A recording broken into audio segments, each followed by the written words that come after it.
War of opium. Yes, there was a war called the Opium War. This war happened many years ago. After this war's end, there, China lost, and when the when China lost, it had to endure a century of humiliation. In this century, after this century of humiliation, later on, China reached the point where it reached the current political situation that it is in. But before that, China was a vast, prospering nation, an empire that wouldn't easily collapse. It was filled to the brim with inventions that were very useful to the Chinese people, actually useful enough for everybody to desire. China had beautiful porcelain that was simply referred to as China, and it had green tea, it had paper. It was the one, I mean, China was the country that developed paper. It also had vast it also had a nice vast population. It also had actually good hierarchical systems. The current sort of system that we follow, the merit-based system, in this system, nowadays, if you study hard enough, you can get a job in a good place. If you study hard enough, you earn the merit and you can do well. And this system was actually first appeared in China. I mean, nobles back then, they had connections. They had power, which them having power did help. Them having power did help in a lot of ways for them. But but in the Han Dynasty, the system that was followed was actually a little bit, the system had changed. It followed somewhat similar current day standards. And because of the fact that China was very advanced, artistically ahead, it had beautiful silks, china, and tea, and beautiful architecture. It didn't. The kind of inventions that China had made it superior to the rest of the world, in a sense, back then. It had everything it needed. China didn't need to trade with other countries to get what it needed. So instead of trading, if somebody wanted to buy from them, they would simply offer to let those people buy that for silver currency. This meant that countries that wanted to buy stuff from China, they would be at a disadvantage, because now the problem would be that China would obviously only provide to them as long as they would pay with silver. If they didn't, there wouldn't be much to do. So at that point, the Chinese people were living the best lives they could. The Chinese people were happy. Were happy in that sense, and the people of Britain, the British people, they were not. They essentially had everything, except they couldn't easily get stuff from China, and that made things hard for them. So they wanted China to become weaker. If China was weaker, it would have less. If it had less, they would prosper, because they would be able to take the resources that are in China and use them freely without having to pay silver.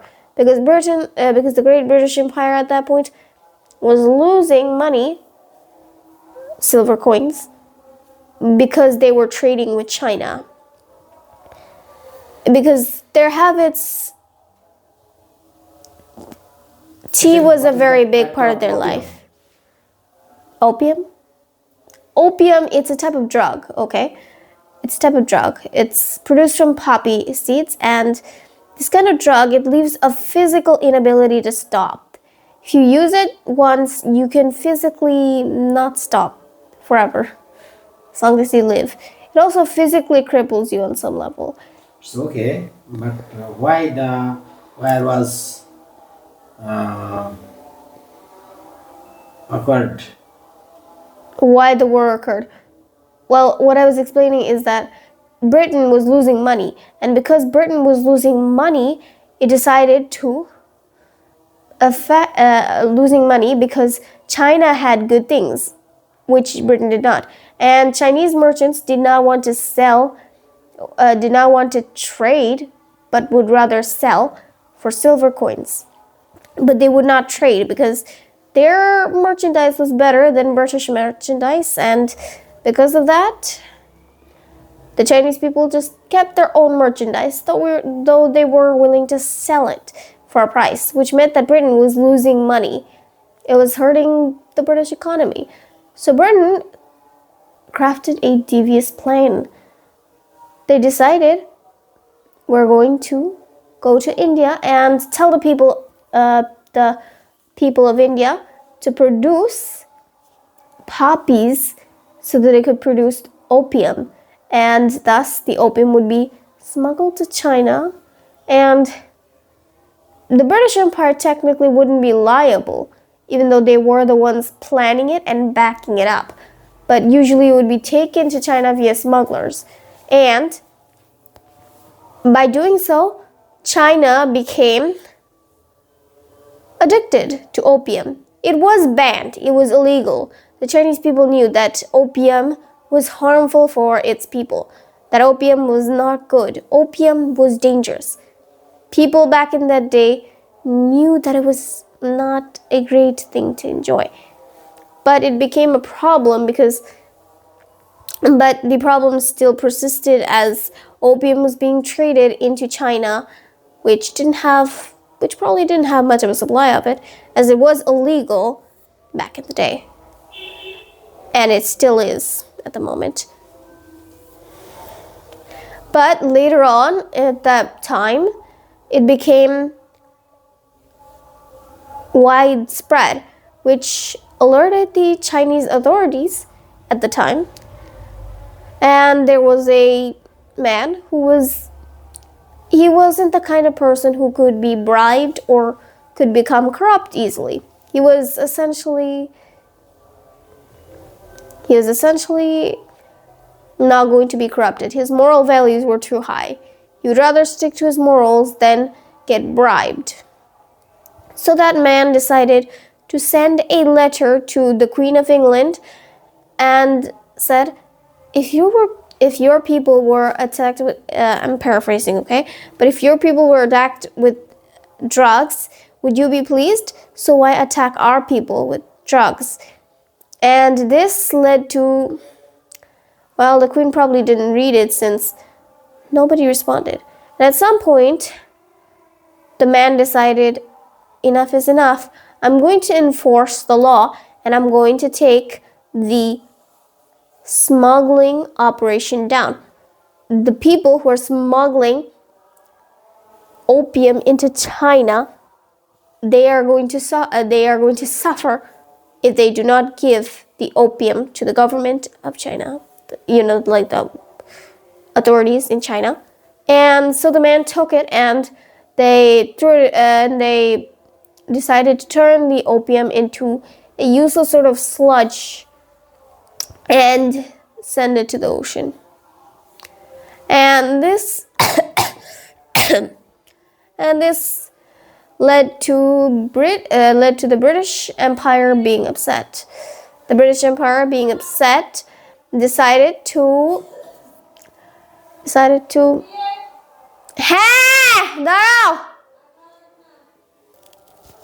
start war, a actual war. This led to a phrase called gunboat diplomacy. They had greater navies. Their navy was greater than the Chinese navy or military forces. There were more people, but there were not as many actually useful weapons that could be used to fight against the navy that the British Empire had at that time. Their navies were better. Their navy was better. And because their navy was better, China lost the war. And this led to the Pact of Nanking. This was a humiliating pact that essentially made China open 5 ports instead of only using the port of Canton. And this led to a problem, and this led to more trade happening with China. The Chinese people were in trouble. And later on, the British Empire caused even more trouble and made another pact after destroying the Summer Palace. The Summer Palace was a sort of place where the greatest art of China was held. The greatest art that was available in China was held. It was a monument of Chinese culture at that time. And they destroyed it. It was not part of the war. It was simply an artifact that they ruined just to make the Chinese suffer. And because of that, China was humiliated for a century, and its people were affected with opium. And then Mao Zedong took over, and he finally fixed some of the issues going on in the country. He took initiative to fix the addicted state of the people. The people were not safe from addiction at the time. The affected area was Hong Kong. Yeah, maybe. Hong Kong was actually taken, and Korea was a vassal state of of China, and like Vietnam was also a state of China.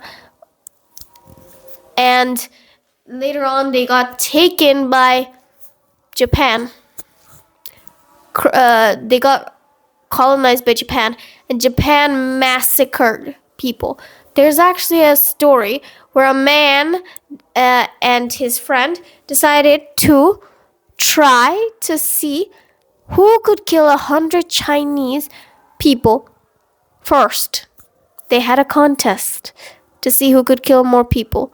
They killed civilians openly, even if they could see that those people were civilians. They didn't care, because anybody could be a soldier.